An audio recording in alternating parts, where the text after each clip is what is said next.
وهب لي من لدنك وليا. أشر السلام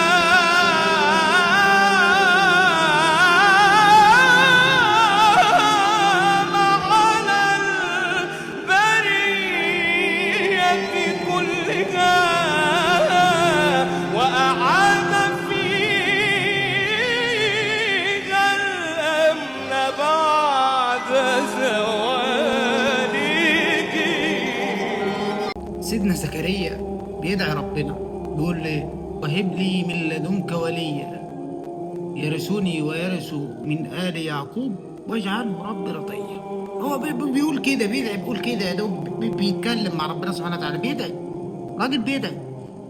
لو ابوك طلب او انت طلبت طلب من ابوك بتقول له انا عاوز العجله دي، بيقول لك ايه؟ طب لو نجحت هجيبها لك.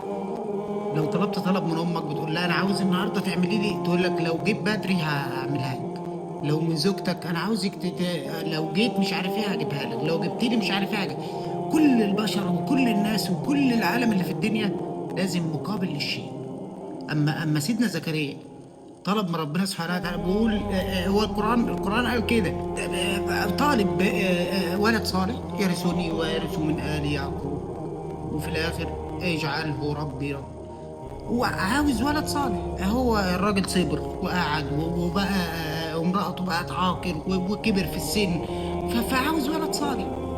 فربنا يقول له استنى شوية، اما تدعي الناس مثلا، اما الناس تدخل مثلا معاك، اما الناس تؤمن بربنا سبحانه وتعالى، اصبر كام سنه كمان، اعمل كذا اعمل كذا. لا هو طلب.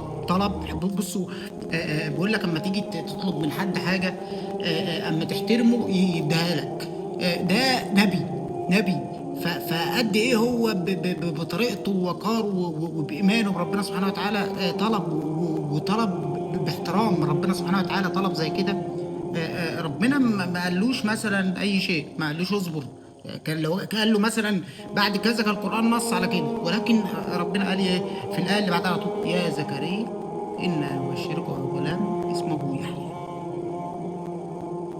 وفي اخر الايه كده لم نجعل له من قبل سميا. يعني ما فيش حد اتسمى قبل كده، يعني انت جاي لك ابن، ما فيش، ده هديه من ربنا سبحانه وتعالى.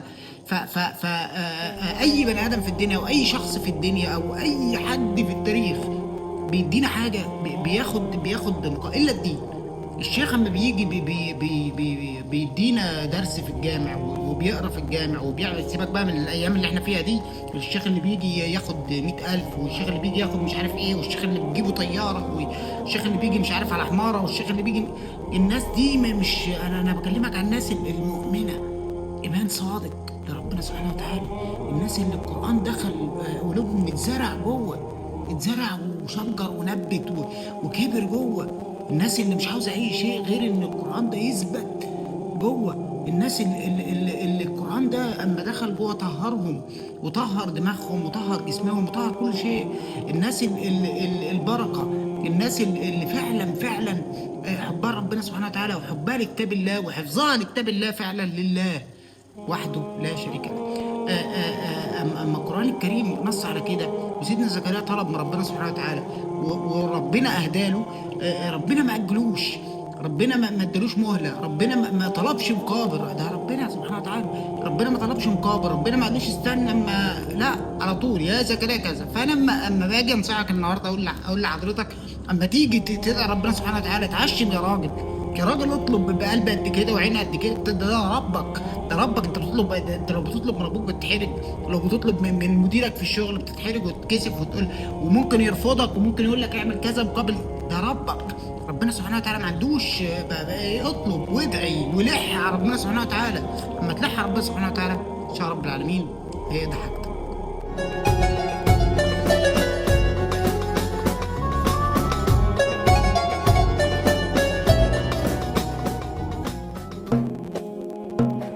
رتل وأحسن صحبة القرآن.